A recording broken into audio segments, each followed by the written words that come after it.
ያ ጀማዓ 30 ጁዝ ቁርአን ላሳትም ነው። ኢንሻአላህ ታዳምጣላችሁ።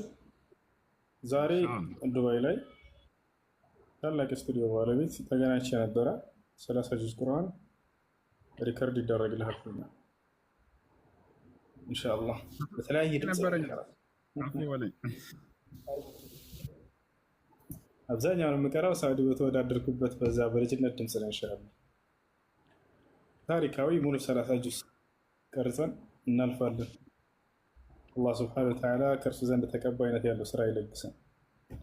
ነገ የውመል ቂያማ የጀነትን ደረጃዎች እየቀረህ ውጣ ከሚባሉት ያድርገን። ነቢያችን ሰለላሁ ዐለይሂ ወሰለም ሐዲስ ላይ ይቃሉ ሊሳሒቢል ቁርአን የውመል ቂያማ ኢቅረእ ወርተቂ ወረቲል ከማ ኩንተ ቱረቲሉ ፊ ዱንያ ፈኢነ መንዚለተከ ዒንደ አኺሪ አየትን ተቅረኡሃ ይባላል ብለዋል። በምድር ላይ ሳለ ቁርአንን የሐፈዘ ሰው ነገ የውመል ቂያማ አላህ ስብሐነሁ ወተዓላ በጀነት ደረጃዎች ላይ እየቀረህ ውጣ ይለዋል። ከአንተ ዘንድ በሐፈዝከው ልክም እየቀረህ ሄደህ ጀነት ደረጃዎችን ውጣ።